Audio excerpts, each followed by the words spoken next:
గొప్ప ఆశీర్వాదం ఏమిటంటే మనకు ఆదరణ కావాలి, ఆదరణ కావాలి. దేవుని వాక్యముల నుండి ఈరోజు ఒక 3 ఆదరణ మాటలను నేను మీతో పంచుకోవటానికి ఇష్టపడుతున్నాను. ప్రియులారా, ఎండలో బాగా ఎండి తిరిగి వచ్చిన వ్యక్తికి 100 రూపాయలు నెయ్యి ఇస్తే సరిపోయిద్దా? సేద తీర్చుకుంటాడా?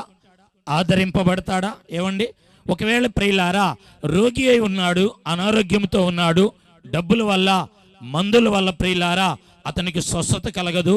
అతనికి మనం డబ్బు వెండి బంగారాలు ఇస్తే అతనికి సూట్ కాదు. కానీ అతనికి ఏం కావాలంటే ఆదరణ కావాలి, ఆదరణ కావాలి.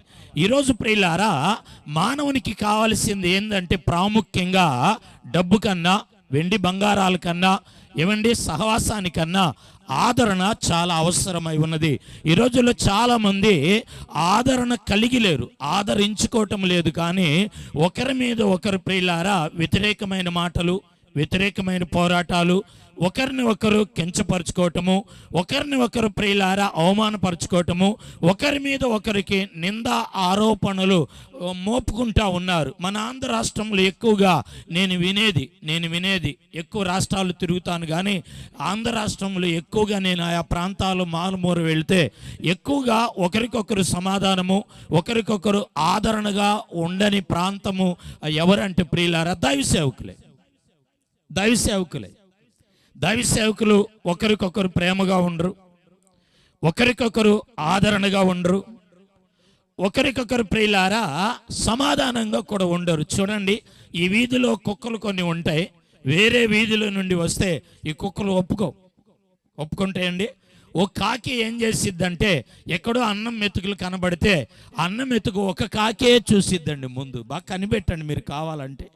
ఒక కాకే కెవ్వుమని తిరుగుతూ ఉండింది. ఆ కాకి కొద్దిసేపటికి మనం చూసినప్పుడు ప్రియులారా దాని భాషలో ఏమని చెప్పిద్దంటే, మోసి లాసర్ గారు చెప్తాడు కదా, ఆ కాకి తన భాషలో ఇంకా కొన్ని కాకుల్ని ఏం చేసిద్దంటే తన సహవాసంలో ఉన్నప్పుడు అంట ఆకలి, అన్నం దొరకలేదు, ఇన్ని రోజులు తినలేదని అవి మాట్లాడుకుంటే అంట అవి ఏం చేసిద్దంటే వాటి భాషలోనంట ఆ కాకుల్ని ప్రియులారా అవి ఆహ్వానిస్తే అంట. చూడండి, ఒక 5-10 నిమిషాలు అయిన తర్వాత అక్కడ కొంచెమే ఆహార పదార్థాలు ఉంటాయి. అయితే విశేషమైన విషయం ఏమిటంటే ఒక కాకి అక్కడ 10 కాకులు, 20 కాకులు, 50 కాకులు అవుతాయి. కానీ ఒక వీధిలో దేవుని నమ్ముకున్న బిడ్డలున్నా, ఒక వీధిలో సేవకులున్న ప్రియులారా అక్కడ ఏమవరంటే కలిసి ఉండరు. పాల్ ప్రసాద్ గారు ఒక మాట చెప్పాడు కదా, నన్ను చాలా బలపరిచింది ఈ రోజుకి, ఈ కూటానికి, నాకు భోజనానికన్నా గిఫ్ట్ కన్నా ప్రియులారా నేను ఆశపడేది ఆ మాట, చాలా ఇష్టపడుతున్నాను. నేను అందరితో కలిసిపోతాను, అందరినీ కలుపుకుంటాను, అందరి దగ్గరికి వెళ్తాను. చప్పట్లు కొట్టి మహింపరుద్దామా, గట్టిగా మహింపరుద్దామా, గట్టిగా స్తోత్రాలు చెల్లిద్దామా. ఏమండి, దేవుని వాక్యముల నుండి పౌలు గారు ఏమంటాడంటే, పౌలు గారు 3 విషయాలు ఈరోజు నేను మీతో పంచుకుంటాను. నేను ముందుగా చెప్పాను, నాకన్నా అనుభవం కలిగిన వాళ్ళ ముఖాల్లో కాంతి నాకు కనబడుతుంది, వాక్య అనుభవం కలిగిన వాళ్ళు కూడా నాకు కనబడుతున్నారు.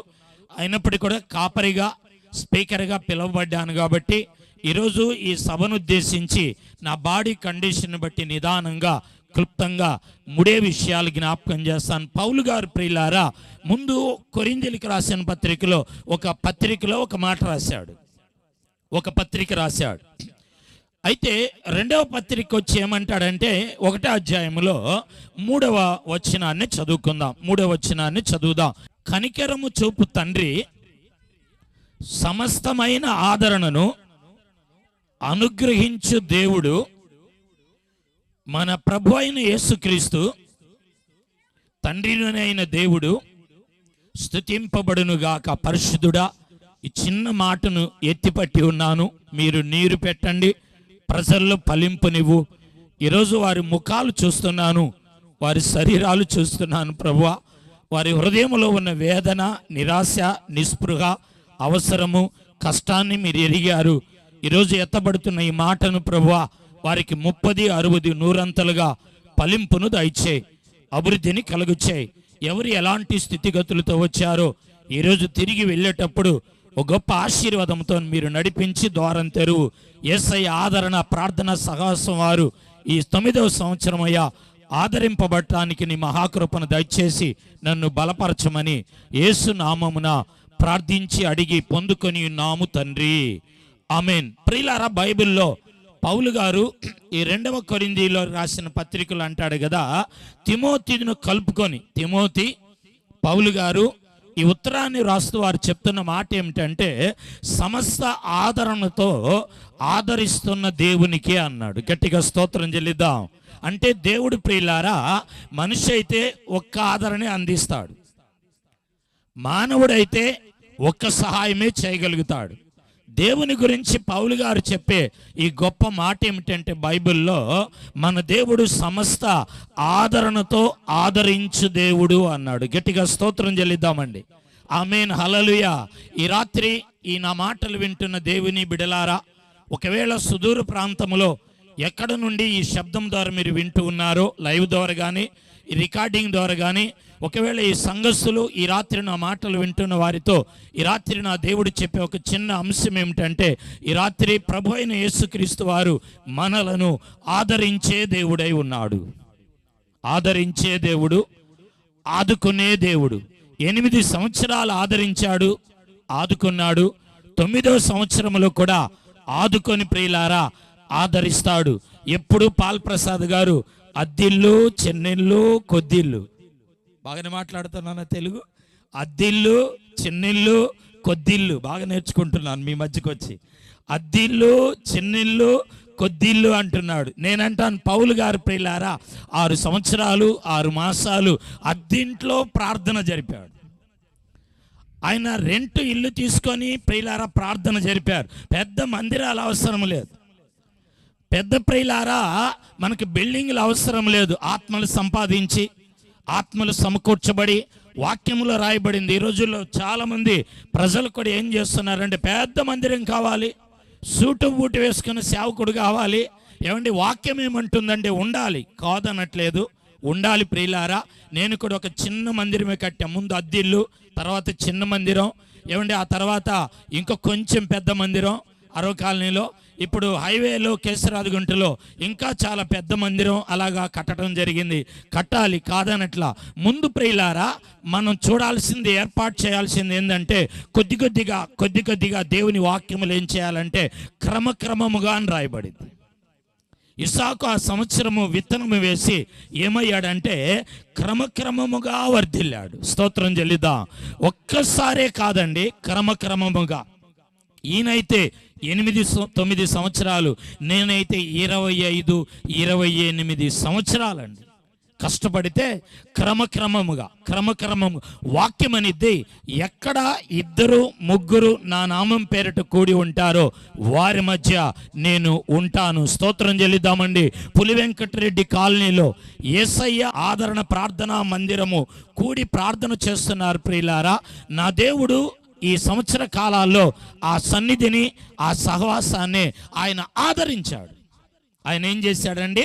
ఆదరించాడు కాబట్టి 9వ సంవత్సరంలో అడుగుపెట్టాడు. ఈరోజు పిలువబడిన సేవకుడిగా, అభిషేకింపబడిన సేవకుడిగా ఒక వాగ్దానము నేనేం చెప్తున్నానంటే, 8 రక్షణ అంటే రక్షణలోనికి నడిపించాడు దాసుడు.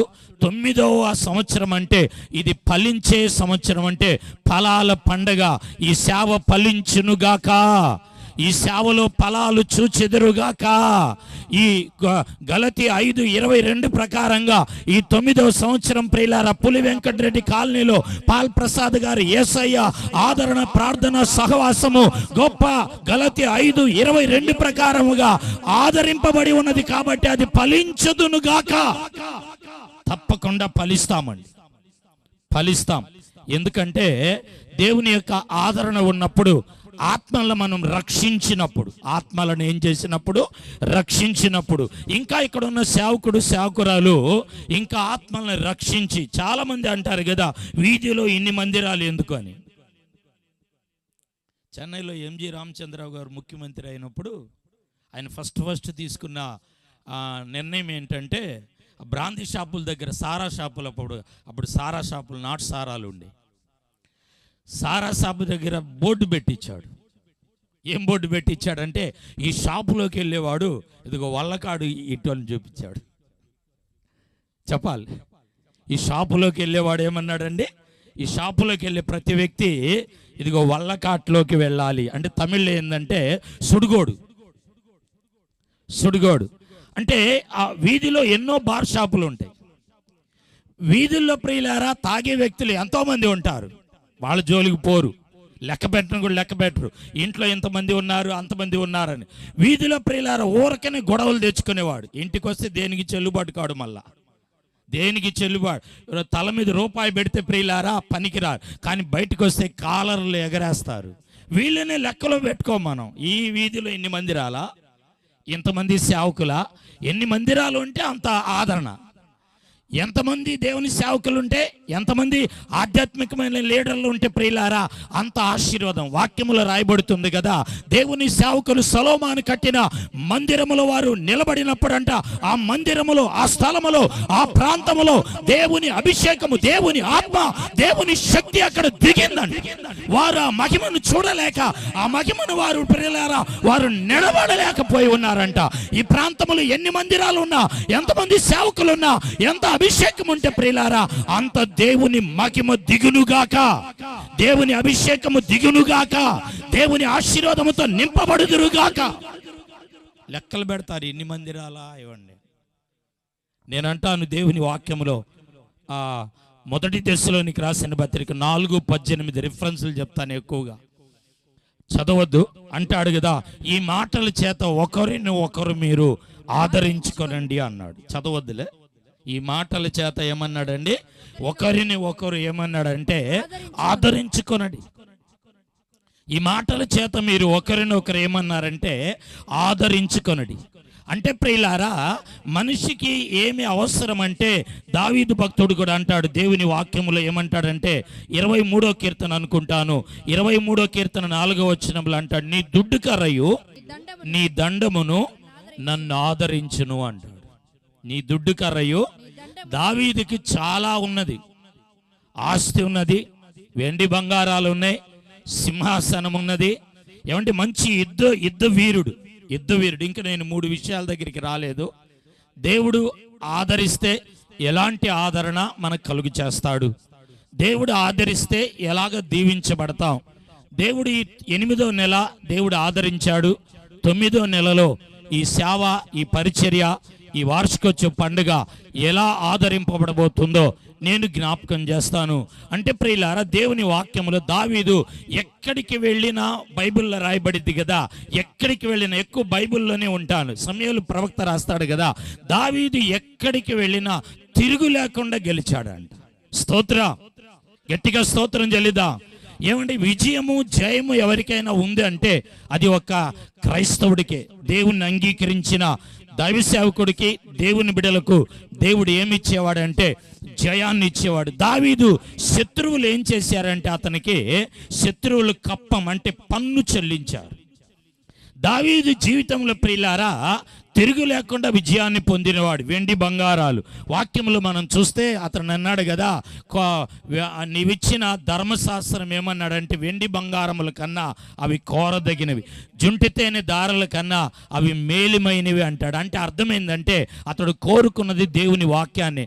ఆ భక్తుడు అంటాడు, ఇవన్నీ కాదు కానీ నీ ఆదరణ చేత నన్ను ఆదరించు అన్నాడు. స్తోత్రం.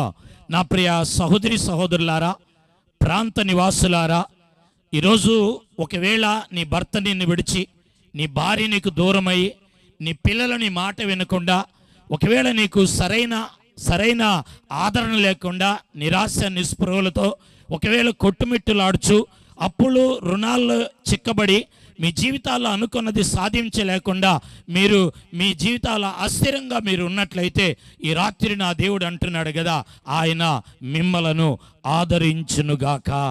ఆదరించే దేవుడు. స్తోత్రం గట్టిగా చెల్లిద్దామండి, గట్టిగా దేవుని నామాన్ని మహింపరుద్దాం. కీర్తన 146 కీర్తన 9లో అంటాడు కదా, తండ్రి లేని వారికి విధవరాండ్లకు నేను ఆదరించు దేవుడును, ఆదరిస్తాను. తండ్రి లేని వారికి విధవరాండ్లకు నేను కొన్ని మాటలు చెప్తూ వాక్యంలోకి వెళ్ళిపోతాను. తండ్రి లేని వారిని ఎవరైనా చేరదీస్తారా? కొంచెం చెప్పండి. ఏమండి, నేను ఎక్కువ రిఫరెన్సులు చెప్తాను. 146:9లో పరదేశులను కాపాడువాడు ఆయన తండ్రి లేని వారిని విధవరాండ్లను ఆదరించువాడు. ఎవరినంట? తండ్రి లేని వారు ఎవరైనా ఉంటే మనం సూరిటీ పెడతామా? తండ్రి లేని వారు ఎవరైనా ఉంటే, పరదేశీలు ఎవరైనా ఉంటే వాళ్ళకి ఏదైనా మనము ఇవ్వండి పర్వాలేదు వాళ్ళు ఇస్తారని చెప్తామా మనం? విధవరాలు ఉందనుకోండి, విధవరాళ్ళు ఒకవేళ ఇక్కడ ఉన్నట్లయితే మీ ఇళ్లలో ఎవరైనా విధవరాళ్ళు ఉంటే, మీ అమ్మ కావచ్చు, మీ అత్త కావచ్చు, మీ అక్క కావచ్చు, వాక్యం ఏమంటుందంటే విధవరాలు ప్రార్థన నేను ఆలకిస్తాను, విధవరాలు పక్షమున వ్యాజ్యమాడతాను, విధవరాలు బిడ్డలకి నేను న్యాయం తీరుస్తాను. ఇంకొక మాట ఏంటంటే ప్రియులారా, విధవరాళ్ళని నేను ఘనపరుస్తాను అన్నాడు. కొట్టండి చప్పట్లు గట్టిగా. ఏమండి, మన భారతదేశపు యొక్క దుస్థితి ఏంటంటే విధవరాలు మొహం చూడకూడదు. తల్లి విధవరాలు ఇంట్లో ఉన్నా ఏమండి బిడ్డలు ఈరోజు అసహించుకుంటున్నారు. ఏమండి, దేవుని వాక్యం ఏమంటుందంటే విధవరాలని ఆదరిస్తాను అంటున్నాడు. ఆమేన్ చెబుదాం అందరము. స్తోత్రాలు గట్టిగా చెల్లిద్దామండి. ఈ రాత్రి ఒకవేళ నాకు డబ్బు లేదు, నాకు మంచి ఉద్యోగం లేదు, నాకు సరైన స్థితిగతులు లేవు, నేను తృణీకరింపబడి త్రోయబడ్డానని ఒకవేళ నీ ఆలోచన కలిగి ఉన్నట్లయితే నా దేవుడు ఏమంటున్నాడంటే నిన్నే ఆయన ఆదరించే దేవుడై ఉన్నాడు. స్తోత్రం గట్టిగా చెల్లిద్దాం. చూడండి, యెషయా గ్రంథము 66వ అధ్యాయము. నేను లోతు మర్మాలకేం వెళ్ళట్లేదు. ఇదొక 3 విషయాలు ప్రియులారా, 3 ఆదరణ ఈరోజు నేను మీతో పంచుకుంటాను. నేను లోతు మర్మాలు సత్యాలు ఏం చెప్పట్లేదు, కానీ ఈరోజు మినిస్ట్రీని ఉద్దేశించి, సేవను ఉద్దేశించి 3 ఆదరణ వాగ్దానాలు ఆశీర్వాదాలను నేను అందిస్తాను. యెషయా గ్రంథము 66:13 చదువుదామా? ఒకని తల్లి వానిని ఆదరించినట్లు నేను మిమ్మును ఆదరించెదను, యెరూషలేములోనే మీరు ఆదరింపబడెదరు. ఏ ఆదరణతో దేవుడు ఆదరిస్తాడంట? ఒకని తల్లి వానిని ఆదరించినట్లుగా నేను మిమ్మును ఆదరించదను. కొంచెం నా మాటలు వినండి, అటు ఇటు డైవర్ట్ అవ్వద్దు ప్రియులారా, కొద్దిగా వినండి. అంటే మొదటి ఆదరణ ఒకని తల్లి వానిని ఆదరించినట్లు అన్నాడు. స్తోత్రం గట్టిగా చెల్లిద్దాం. ఆజ్ఞల్లో ప్రియులారా, మన దేవుడిచ్చిన ఆజ్ఞ ఏమిటంటే తల్లిని తండ్రిని, అమ్మ వినండి, సన్మానించేవాడు దీర్ఘాయుష్మంతుడయ్యాడు అన్నాడు. తల్లిని చెప్పండి, తండ్రిని ఏమండి సన్మానించేవాడు ఏమన్నాడంటే దీర్ఘాయుష్మంతుడు. దేవుడు ఆదరిస్తే ఒక తల్లి ఆదరించినట్లుగా ఆదరిస్తాడు, ఒక తండ్రి నిలబెట్టినట్లుగా నిలబెడతాడు. చప్పట్లు కొడదామా? గట్టిగా గట్టిగా కొట్టాలి. చప్పట్లు గట్టిగా కొట్టి. అంటే ప్రియులారా, ఈ భూమి మీద ఆదరణ ప్రేమ ఏదైనా ఉంటే నెంబర్ వన్ దేవుని ప్రేమ, దేవుని ఆదరణ.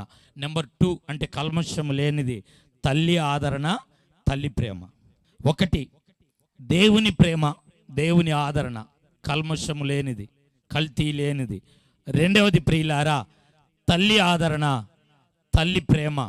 నేనంటాను ప్రియులారా, ఒక తండ్రి పిల్లల్ని ప్రియులారా క్రమములో పెంచడానికి ఏం చేస్తాడంటే, తండ్రి పేలైతే పిల్లలు ఒంగోబెట్టి ఏం చేస్తాడంటే ప్రజలందరూ చూసేటట్లుగా కొంతమంది తండ్రులు ఆ పిల్లల్ని గుద్దుతారు. ఒక్కొక్కసారి బయట వాళ్ళు ఏదో వెళ్ళని స్థలానికి వెళ్తే పిల్లలు, ఆడపిల్ల కానీ మగపిల్లలు కానీ, ఈ తండ్రి ఏమవుతాడంటే ఒక పెద్ద పులిలాగా ఆ పిల్లల మీద రౌద్రంగా పడతాడు ఒక తండ్రి. ఓ పిల్లలు ప్రియులారా ఒక స్థితిలో లేకుండా వాళ్ళ భాష ఉచ్చారణ కనుక రాకపోతే వాళ్ళని కూర్చోబెట్టేసి వాళ్ళకి తిండి కూడా పెట్టాడు. ఇప్పుడు తండ్రి ఆ పిల్లలకి గొప్ప పెద్ద హీలనైపోతాడు, గొప్ప హీలనవుతాడు. కొంతమంది పిల్లలు అంటారు, కొంతమంది పిల్లలు 3 విషయాలు, 3 ఆదరణ చెప్తాను, 3 రిఫరెన్సులతో ముగిస్తాను. ఏమండి, కొంతమంది పిల్లలు అంటాడు అసలు మా తండ్రియే కాదు. నిజమే, నీ తండ్రి నీ మీద పులిగా సింహములాగా రౌద్రమయ్యాడు. ఒక్కొక్క తండ్రి అంటారు కదా, చూడరా ఆ పిల్లలను చూసి నేర్చుకోడా అంటాడు. ఇప్పుడు ఈ పిల్లలకి ఏమైందంటే, వాడికైనా నేనేమైనా తీసేసిన వాడినా, అసలు ఈయన నా తండ్రి అయినా? తండ్రి ప్రియులారా, ఈ పిల్లల దగ్గర ఎవరైనా ప్రియులారా డైరెక్టర్లు ఉంటే, పెద్ద సినిమాలు, ఇంటర్నేషనల్ సినిమాలు ఏమండి అవార్డు సినిమాలు డైరెక్టర్లు ఎవరైనా ఉన్నా, నేనంటాను వాళ్ళు హిలల్ని ఎంతమందిని పోల్చవచ్చు. కానీ ఈరోజు ఒక దైవ సేవకుడుగా ఒక ఇంట్లో ఉన్న ఒక తండ్రిని నేను పోలుస్తున్నాను. ఆ తండ్రి ఎంత హిలనైపోతాడు, ఎంత పనికిరాని వాడైపోతాడు. అంత హిలను పనికిరానివాడు అయినప్పుడు ఆ ఇంట్లో ఆ పిల్లలు ఏమవుతారంటే పెద్ద మెగా హీరోలు అవుతారండి. చప్పట్లు కొడదామని, గట్టిగా చప్పట్లు కొడదాం. ఈరోజు తల్లిదండ్రులు కన్న పిల్లలారా, పులి వెంకటరెడ్డి కాలనీలో ఏ స్థలములో ఎక్కడ నుండి మీరు వింటూ ఉన్నారో, యవనస్తురాలా, యవన బిడ్డలారా, ఈరోజు నీ తండ్రి నీ కొరకు హెచ్చరించింది. ఈరోజు నీ తండ్రి నీకు పనికిరాని వాడైనది. ఎందుకంటే నువ్వు ఒక పెద్ద హీరో అవ్వాలి, దేశంలో ఒక మంచి వెన్నెముకగా ఉండాలి, దేశంలో ఒక ఉన్నతమైన స్థాయిలో నువ్వు ఉండాలి. ఈ రోజుల్లో చాలా మంది పిల్లలు తల్లిదండ్రులను, తండ్రిని ప్రియులారా సన్మానించటం, తండ్రిని సంతోషపెట్టడం, తండ్రిని కలుపుకోవటం, తండ్రిని ప్రియులారా తండ్రిని ఆదరించటం లేదండి. అంటాడు, ఓ బిడ్డలకి తల్లి జన్మనీయటానికి తన కడుపులో ఇంకొక అవయవాన్ని పెంచుకుంటుంది. ఒక తల్లి బిడ్డకి ప్రియులారా జన్మనివ్వటానికి తన అవయవములో సైన్స్ ప్రకారంగా, మెడికల్ ప్రకారంగా ప్రియులారా ఇంకొక గర్భసంచిని ఏం చేస్తుందంటే మూయబడి మెత్తబడి పడిపోయి అది పనికి రాకుండా ఎక్కడో ప్రియులారా అంటుకట్టుకొని ఓ పేపర్ లాగా ఉన్న గర్భసంచి ఏమవుతుందంటే అది ఒక ఆకారములాగా బయటికి వస్తుంది. ఆ గర్భములో ఆ బిడ్డని కొడుకు కావచ్చు. ఈరోజు నీ రూపురేఖలు, ఈరోజు నువ్వు నిలబడిన నీ స్టైలు, ఈరోజు నీ ఘనత, ఈరోజు నీ కీర్తి ఆ తల్లి ప్రియులారా రక్తాన్ని పంచి, నీటిని పంచి, లోపల ఉన్న మెదడులో ఉన్న నీరు సైతం కూడా ఆమె పంచి, ఆ తల్లి ఏం చేస్తుందంటే ఆమె కాన్పోయేటప్పుడు 9వ నెలలో తన ప్రాణాన్ని పణంగా పెట్టి ఆమె నీకు జన్మనిస్తుంది. నువ్వు పెరుగుతున్నావు, నెలయింది, 2 నెలలైంది, నీకు జలుబు చేసింది. ఆ తల్లి ప్రియులారా ఆ తల్లి కడుపు మార్చుకుంటుంది. నేను తింటే నా కొడుకు జలుబు జ్వరం వచ్చిద్దేమో, నేను తింటే నా కొడుకు అరగదేమో, నేను తింటే నా కుమార్తె బలహీనపడిద్దేమోనని ఆమె కడుపును మార్చుకుంటుంది. ఒకవేళ 1-2 నువ్వు ఆ తల్లి భోజనం చేసేటప్పుడు ప్లేట్ దగ్గరే 1-2 చేస్తావు, దాన్ని ఆ చేత్తో ఎడం చేత్తో నెట్టేసి కుడి చేత్తో అన్నం తినేది. ప్రియులారా ఆ తల్లి అంటున్నాడు కదా, ఆ తల్లి నీకు జలుబు చేసినా జ్వరం వచ్చినా ఆ తల్లి నిన్ను ఏం చేస్తుందంటే తన యొక్క సుఖాన్ని కూడా విడిచిపెట్టేసి నిన్ను ఆదరిస్తుంది, నిన్ను పెంచుతుంది, నిన్ను పరామర్శిస్తుంది, నీకు తన ప్రాణాన్ని పణంగా పెట్టింది. నా దేవుడు ఈరోజు సత్యవాక్యములో నుండి ఆకాశము గతించును, భూమి గతించును, నా వాక్యము గతించదన్నాడు. కల్పిత కథలు నేను చెప్పట్లేదు, కానీ ఒకని తల్లి వాణిని ఆదరించినట్లుగా నేను మిమ్మును ఆదరించదును అన్నాడు. గట్టిగా దేవునికి స్తోత్రం చెల్లిద్దామండి. ఈ ఆదరణ దేనికంటే మొదటి తల్లి ఆదరణ ప్రియులారా ఈ ప్రాంతానికి 94వ కీర్తన 19లో అంటాడు. 94:19 ఏమంటాడంటే ఈ గొప్ప ఆదరణతో నేను మిమ్మును నా అంతరంగములో విచారణ హెచ్చవ్వగా. 94:19లో నా అంతరంగములో విచారణ ఏమైందంట? విచారణ ఉన్నది, అప్పు మీద విచారణ ఉన్నది, అనారోగ్య బలహీనతల మీద విచారణ ఉన్నది, ఇల్లు స్థలం కొని కట్టలేని విచారణ ఉన్నది. ఈరోజు దాంపత్య జీవితాల్లో కష్టపడి అప్పు 10 రూపాయలు, 5 రూపాయలు, 2 రూపాయలు, 3 రూపాయలు వడ్డీలకి తెచ్చి మీరు పెళ్ళిళ్ళు చేశారు. ఈరోజు కాపురాలు బాగాలేవు, మీ హృదయాల విచారణ ఉన్నది. తోటి దైవ సేవకులారా, దేవుని స్వార్థ ప్రకటించే దేవుని బిడ్డలారా, ఈరోజు మీరు కష్టపడి సేవ చేస్తున్నారు. వ్యతిరేకమైన మనుషుల మధ్య మీ హృదయాలలో విచారణ ఎక్కువగా ఉన్నది. నా దేవుడు అంటున్నాడు, హృదయంలో విచారణ ఎక్కువ అవ్వగా నా దేవుడు ఏం చేశాడు అంటున్నాడంటే గొప్ప ఆదరణ. కొట్టండి చప్పట్లు ప్రియులారా. గొప్ప ఆదరణ అంటే ఏంటో తెలుసా? మొదటి ఆదరణ, దానికి పేరేంటంటే దేవుడు ప్రియులారా మనల్ని స్వస్థపరిచేవాడు. దేవుడు మనల్ని ఏం చేసేవాడు? ఈ కూటాల్లో అన్నీ చెప్పాలి. మొదటిగా తల్లి తండ్రి అంటే స్వస్థతలు ఉన్నాయి. టీవీలు చూసి సెల్లులు చూసి మోసపోకండి. స్వస్థతలు ఉన్నాయి, స్వస్థపరుస్తాడు యేసయ్య. కార్యాలు ఉన్నాయి, జరుగుతాయి, ప్రవచనాలు ఉన్నాయి, పరిశుద్ధాత్మ ఉన్నాడు, అన్నీ ఉన్నాయి, కానీ క్రమంగా జరిగిద్ది. చూద్దాం, చూడండి. యెషయా గ్రంథం 38వ అధ్యాయంలో 17వ మాట చూడమ్మా. త్వరగా ఎవరు తీస్తే వాళ్ళు త్వరగా చదివి సహాయపడండి. 38:17 త్వరగా. 38:17. మిక్కుటమైన ఆయా ఆయాసము నాకు నెమ్మది కలుగుటకు కారణమాయెను. నాకు నెమ్మది అంటే ఆదరణ కలుగుటకు కారణమాయెను. నీ ప్రేమ చేత నా ప్రాణమును నా నాశనమును గోతి నుండి విడిపించితివి.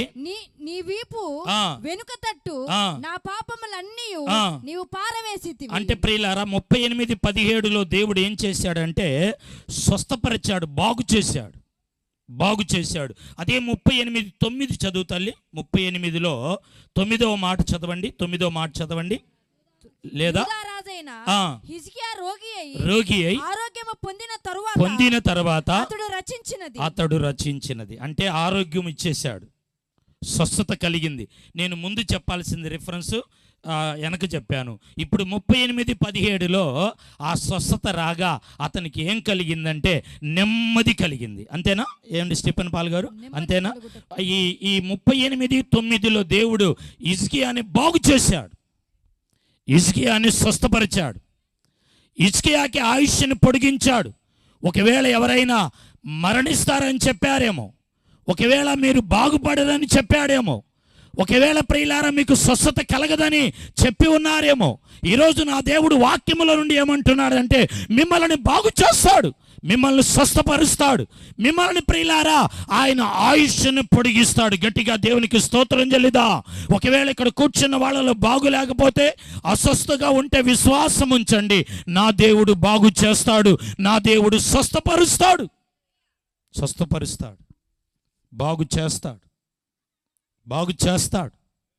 బాగు చేసే దేవుడు యేసయ్య, స్వస్థపరిచే దేవుడు యేసయ్య.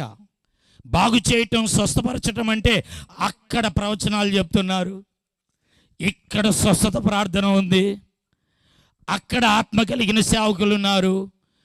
ఈ మందిరం అయితే ఇలాగా స్వస్థతలు కలగవు. ఎలా కలిగిద్దో కొత్త నిబంధనలోనే కొట్టొచ్చినట్లుగా నేను చూపిస్తాను. చూడండి, అపోస్తలుల కార్యం ప్రియులారా 8వ అధ్యాయము 4 నుండి 8 వరకు అక్కడ చదివితే, 4 నుండి రాసుకోండి. అపోస్తలులు 8:4 నుండి 8 వరకు చదివితే, వారు అపోస్తలులు సువార్తను ప్రకటించిరి. ఏం ప్రకటించారు? సువార్తను ప్రకటించినప్పుడు వాళ్ళు సువార్తను అంగీకరించారు. ఈ ఆదరణ ప్రార్థనా మందిరం వారు పాల్ ప్రసాద్ గారు ప్రియులారా ఎక్కడున్నాడో కానీ ఇంత ఖర్చు పెట్టుకొని కూటాలు నిర్వహించేది ఎందుకు అంటే సువార్త ప్రకటించడానికి, దేవుని వాక్యాన్ని ప్రకటించడానికి, దేవుని వాక్యం బోధించడానికి. దేవుని సువార్తను ప్రకటించినప్పుడు ఆ ప్రాంతంలో ఉన్న వారందరూ ఏం చేశారంటే వాక్యమును అంగీకరించారు, రక్షణ పొందారు, సంఘములో చేర్చబడ్డారు. ఏమన్నారు? సువార్తలో వాక్యం అంగీకరించారు. ఇంటికి వెళ్ళి చదువుకోండి. వాక్యం అంగీకరించారు, వారు మారు మనసు పొందారు, బాప్తిసం తీసుకున్నారు, సంఘములో చేర్చబడ్డారు. నేను అవసరమైన మాట వరకు చదివిస్తా చూడండి.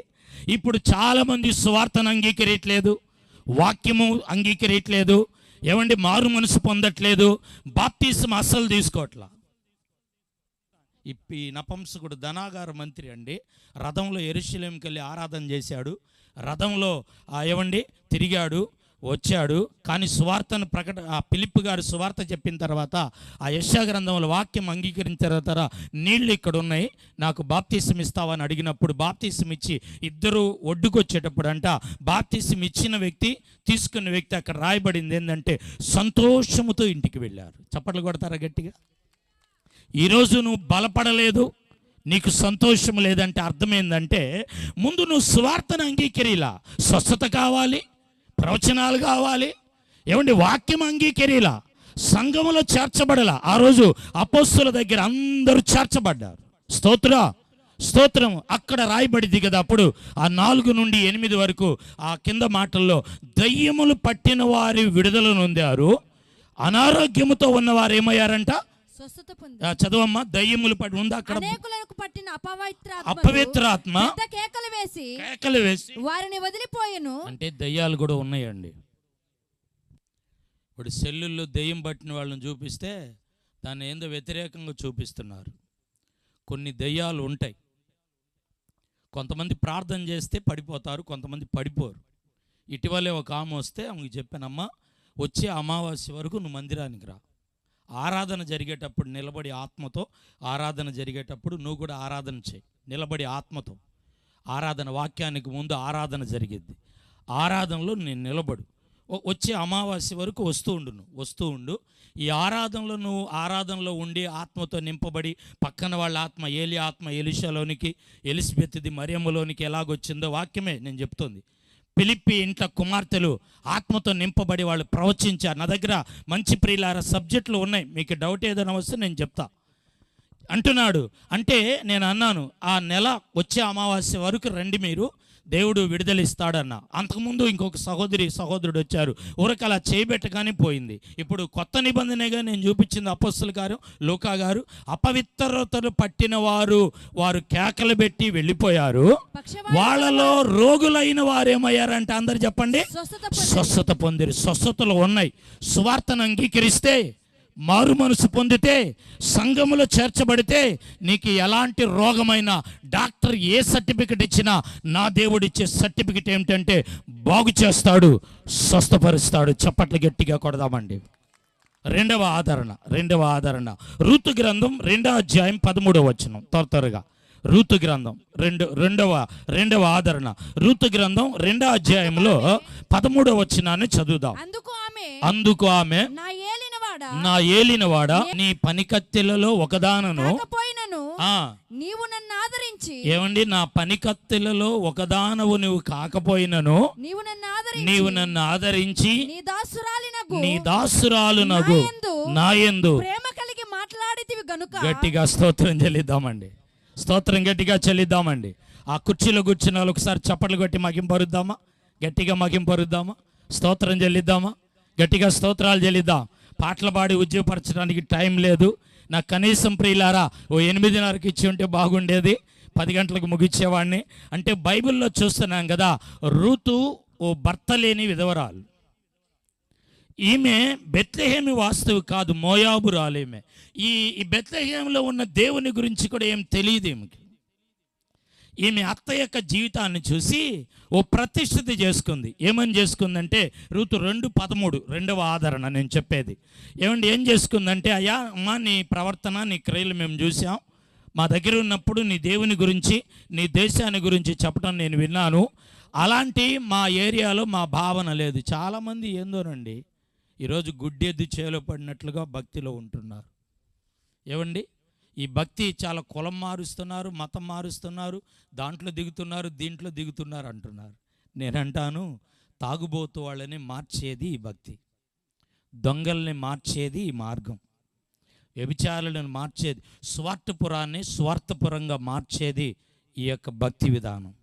హంతకులు, నరహంతకులు ప్రియులారా, హైదరాబాద్ పేర్లు చెప్పట్లేదు కానీ ట్యాంక్ బండ మీద ఒక మనిషిని పొడిచి పేగులు బయటికి తీశాడు ఒక వ్యక్తి. ఆ వ్యక్తి ప్రియులారా రక్షణ పొంది ఈరోజు కృష్ణా జిల్లాలో అతడు సేవ చేస్తున్నాడు. అతన్ని అడిగితే కోర్టులు మార్చలేదు, పోలీసులు మార్చట్లేదు, అధికారులు మార్చలేదు, యేసయ్య ఈ వాక్యము నన్ను మార్చింది. ఈ రూతు నయోమి యొక్క భావన, భాష, ఆ క్రియలను ఆమె ఉన్నప్పుడు ఎరిగింది. ఓ తీర్మానం చేసింది. ఏం తీర్మానం? మన భక్తికి రావటానికి ప్రియులారా ఖర్చు లేదండి, వెండి బంగారాలు లేవు, నిలువు దోపిడీ లేదు.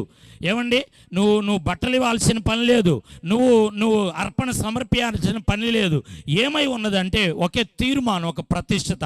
నేను పాపిని, నువ్వు పరిశుద్ధుడివి, నన్ను రక్షిస్తావు. ఈమె అనింది కదా, నీ దేవుడే నా దేవుడు, నీ జనమే నా జనము. చివరి ముగింపు ఏమనిందో తెలుసా? ఏమండి, ఆ సెల్లులో ఆ డిబేట్లో జాన్ బాబు గారు అంటాడు కదా, నా దేవుడు నేను చేసిన భక్తి విధానము నన్ను తాత్కాలికంగా నడిపించింది అని కరెక్ట్గా చెప్తాడు ఆయన. ఏమంటాడంటే, ఇప్పుడు ఈ దేవుడు ఏం చేశాడంటే నన్ను స్థిరంగా నా జీవితంలో మరి ఎన్నడూ రాకుండా, అంటే ఈమె తీర్మానం ఏంటంటే, చివరి తీర్మానం, మరణము తప్ప నిన్ను నన్ను ఏది వేరు చేయదు. స్తోత్రం గట్టిగా చెల్లిద్దాం. ఈ దేవుణ్ణి అంగీకరించి ఈ దేవుణ్ణి వెంబడిస్తే ఈ దేవుడు మరణమంత వరకు నిన్ను ఆదరిస్తాడు. ఎలాగ ఆదరిస్తాడంటే ప్రేమతో ఆదరిస్తాడంట. ఎలాగా? అందరు చెప్పాలి. ఈరోజు టాప్ మోస్ట్ లేకపోతే టాప్ 10లో యేసయ్య ఈ వాక్యం ఎంతమంది వాగినా, ఎంతమంది బురద జల్లినా, ఏమండి, ఉన్నత టాప్ స్థాయిలో ఉన్నది బైబిలు, యేసయ్యే. మొదటి స్థానంలో ఉన్నది.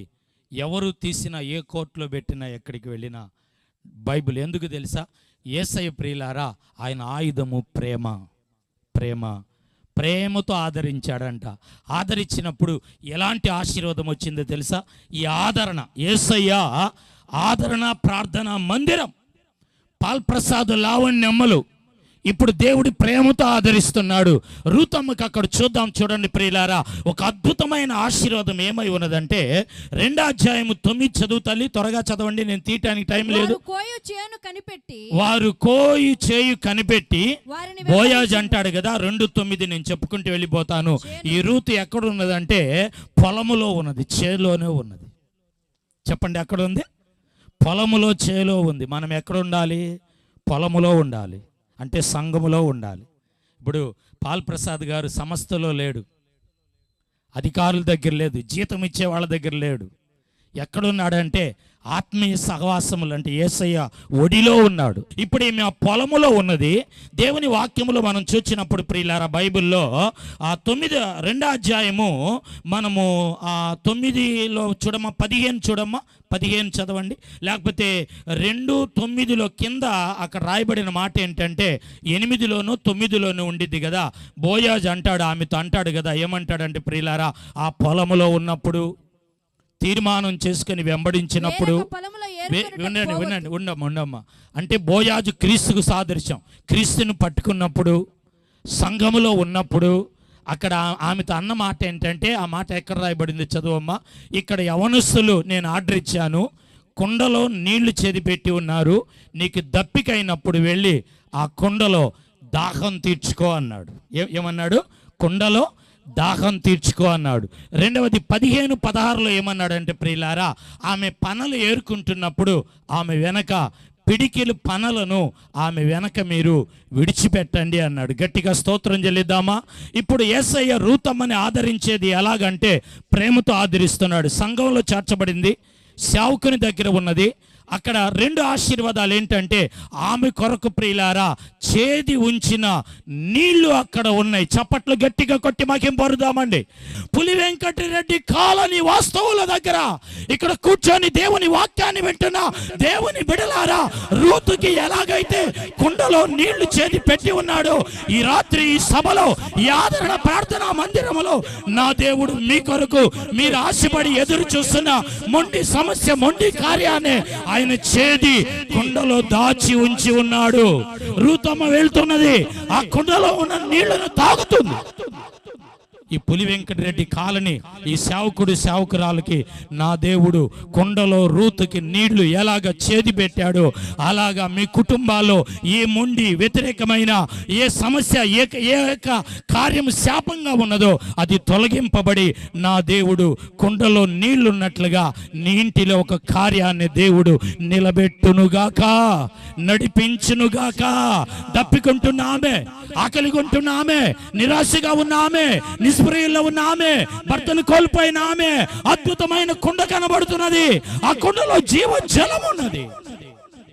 ఈరోజు ఆదరణ ప్రార్థన మందిర వారికి నా దేవుడు ఒక అద్భుతమైన బహుమానాన్ని ఈరోజు ఇక్కడ కూర్చొని మీరు వెళ్ళబోతున్నారు. నా దేవుడు ఒక కార్యాన్ని నీ కొరకు సిద్ధపరిచాడు. 15-16లో ఆమె వెనకంట పిడికిలతో ఏమైందంటే ప్రియులారా, అక్కడ విడవబడి పిడికిలతో పారివేయండి, పిడికిలతో విడిచిపెట్టండి. నేను అంటున్నాను, 2వదిగా దేవుని యొక్క గుప్పిలి. కీర్తన 104లో అంటాడు కదా, ఆయన తన గుప్పిలిని విప్పి పట్టజాలని, తన గుప్పిలిని విప్పి ఆయన తన ప్రతి జీవి కోరికను. నేనంటున్నాను ఈరోజు ప్రియులార ముగింపులో, దేవుని యొక్క హస్తము నీ ఇంటిలో ఉన్నది, దేవుని గుప్పిలి నీ మందిరములో ఉన్నది, దేవుని గుప్పిలి ఈ రోజు నీ వెనక రాబోతూ ఉన్నది. రూతు వెనక దేవుని గుప్పిలి ఉన్నది. దేవుడు తన గుప్పిలిని విప్పాడు. ఈ ప్రాంతంలో ప్రియులారా, ఇది నా కులం కాదు, నా మతం కాదు, ఈ దేవుడు నా దేవుడు కాదని ఒకవేళ పెడచెవిని పెట్టేసి నువ్వు ఏదో ఆలోచనతో ఉన్నావేమో, ఈరోజు నా దేవుడు తన గుప్పిలిని నీకు ఆయన విప్పబోతూ ఉన్నాడు. స్తోత్రం గట్టిగా చెల్లిద్దాం, గట్టిగా స్తోత్రం చెల్లిద్దాం. ఆమె ప్రేమతో ఆదరింపబడింది. చప్పట్లు కొడదామా గట్టిగా. 50వ అధ్యాయము 20-21 చదువుకుందాం. ఆదికాండము 50వ అధ్యాయములో 20-21 చదువుకుందాం. మీరు నాకు కీడు చేయను ఉద్దేశించితిరి గాని నేటి దినమున జరుగునట్లు అనగా బహు ప్రజలను బ్రతికించునట్లుగా అది మేలుకే దేవుడు ఉద్దేశించెను. కాబట్టి భయపడకుడి, నేను మిమ్మును మీ పిల్లలను పోషించి వారిని ఆదరించి వారితో ప్రీతిగా మాట్లాడాను. స్తోత్రం గట్టిగా చెల్లిద్దామండి. ఇక్కడ యేసేపు అన్నదమ్ముల గురించి చెప్తున్నాడు. ఆ వచనంలో నేను మిమ్మల్ని ఆదరిస్తాను అన్నాడు. అంటే ఈ 3 ఆదరణ ఏంటంటే దేవుని వాక్యంలో టైంను బట్టి నేను ముగిస్తున్నాను. ఆ పై అంటాడు 20వ వచనంలో ఏమంటాడండి? ఏమంటున్నాడు రవివర్మ గారు? మీరు నాకు కీడు చేయని ఉద్దేశించితిరి కానీ నేటి దినము బహు ప్రజలు బ్రతుకున్నట్లుగా అది నాకు మేలే. నేను అంటాను ఈరోజు, ఒకవేళ మీకు ఎవరైనా కీడు చేస్తే దేవుని మీద అలగబోకండి. మీకు ఎవరైనా నష్టపరిస్తే మీరు వాళ్ళ మీద గొడవలు పెట్టుకోబోకండి. యేసేపు ప్రియులారా, ఎందుకు అతనికి కీడు వచ్చింది? ఎందుకు గుంటలో పడవేయబడ్డాడు? ఎందుకు తల్లిదండ్రుల దగ్గర నుంచి దూరం అయ్యాడో తెలుసా? దేవుని వాక్యములో మనం చూసినప్పుడు 37వ అధ్యాయం 4వ వచనములో తండ్రి అంగీ కొట్టిస్తాడు. తండ్రి ప్రేమించినప్పుడు అంట అక్కడ రాయబడుతున్న మాట ఏంటంటే ప్రియులారా, అతడు ఆహార పదార్థాలు తెచ్చి వాళ్ళకి చెప్తున్నా కానీ వాళ్ళు తిరిగి మాట్లాడలేదంట. తిరిగి ఏమవ్వలేదంట వాళ్ళు. ఎందుకు మాట్లాడలేదు? పగబట్టిరి, అసూయపడిరి. ఎందుకు పగబట్టారంటే మన మీద పగబట్టడానికి, అసూయపడటానికి కారణాలు ఏమొద్దు. మనం బాగా బతికితే, ఇతరులు మనల్ని ప్రేమిస్తే చాలు. ఒక ఆయన నన్ను తీసుకెళ్ళి పరిచయం చేశాడు. ఆయా ప్రాంతాల్లో వాళ్ళు బాగా డబ్బులు ఇస్తా, బాగా ప్రేమిస్తా, కొంచెం నన్ను దగ్గర తీసుకుంటా ఉంటే అతగాడే ఏం చేశాడంటే, మంచి వ్యక్తి అండి, బాగా ప్రార్థన చేస్తాడు, బాగా స్వస్థతలు జరుగుతాయి, దయ్యాలు వెళ్ళిపోతాయి అని చెప్పిన వ్యక్తే ఇప్పుడు తిరిగి రివర్స్గా ఏం చేస్తున్నాడు? చెప్పటం ప్రారంభం చేశాడు. తిరిగి రివర్స్. అంటే ఈ పగ, ఈ అసూయ ఎక్కడొచ్చిందంటే, మనం కొంచెం ఆ వరాలు, అతడికి కళలో వరం ఉంటే 37:11 అనుకుంటారు. ఒక్క మాట చదువు తల్లి. అతని సహోదరులు అతని యందు అసూయపడిరి. అయితే అతని తండ్రి ఆ మాట జ్ఞాపకం ఉంచుకొనెను. చూడండి, ఇప్పుడు తండ్రి తన కొడుకు వచ్చిన దర్శనాలు, కళలు జ్ఞాపకం ఉంచుకోవటానికి అతని మీద పగబట్టారు, అసూయపడ్డారు, అతన్ని వెలివేశారు. మన మీద మన తండ్రి కూడా మనల్ని జ్ఞాపకములో ఉంచుకోవాలంటే, ఆ మాట జ్ఞాపకమేనా? ఇంకోసారి మైకిలో చదువు ఒక్క మాటను. అతని తండ్రి ఆ మాటను జ్ఞాపకం ఉంచుకొనెను. ఈ రాత్రి నేను అంటాను, అమ్మ కొంచెం కదలబోకండి ఎవరు. ఈ రాత్రి నేను అంటాను, మీరు ప్రార్థన చేశారు, ఎదురు చూస్తున్నారు, కార్యం జరగలేదు. ఈ రాత్రి ముగింపు సభలో దేవుడు అంటున్నాడు, నా దేవుడు ప్రభు అయిన యేసు ఏం చేస్తున్నాడంటే ఆ కార్యాన్ని జ్ఞాపకం చేసుకుంటున్నాడు. చప్పట్లు కొడదామండి గట్టిగా. దేవుడు జ్ఞాపకం చేసుకోవాలంటే మన మీద పగబట్టేవాళ్ళు కావాలి, అసూయపడేవాళ్ళు కావాలి, వ్యతిరేకంగా మాట్లాడేవాళ్ళు కావాలి. ఇప్పుడు ఇతనికి వరాలు ఉంటే వీళ్ళు ఏం చేశారంటే అసలు కుశల ప్రశ్నలు మంచి కూడా చెప్పట్లా. కానీ బైబిల్లో మనం చూస్తున్నాం ప్రియులార, వాక్యంలో అతనికి దేవుడు ఏం చేశాడంటే, ఆ రాజు అంటాడు, ఒక మాట అంటాడు కదా, ఈ సమస్తమునకు ఏమంటాడంటే ప్రియులారా, అతనికి అధికారం ఇచ్చెను. ఆదికాండము 41:40 ప్రియులారా, 41, 47, 48, 49లో ఆ దేశములో, ఆ ప్రాంతములో ఏమైందంటే అతనికి సమృద్ధి పంట సమకూర్చబడెను, నిల్వా చేసెను. స్తోత్రం చెల్లిద్దాం. ఆత్మలు సమకూరుస్తారు ఈ మినిస్ట్రీకి. వచ్చే ఆదాయము, వచ్చే డబ్బు దేవుడు నిల్వా చేస్తాడు. అందరు లేచి నిలబడదాం. కుమారుని యొక్క నిత్య సత్యకృప, పరిశుద్ధాత్మ యొక్క అన్యోన్య సహవాసము ఇక్కడున్న సేవా మినిస్ట్రీకి, సేవకులకు, ఇక్కడ వచ్చిన సంఘానికి, ప్రాంతానికి ఇప్పుడు ఎల్లప్పుడూ రాకడ పర్యంతరము సదా తోడై ఆశీర్వదించి బలపరిచి నడిపించునుగాక. ఆమేన్. అందరికీ వందనాలు.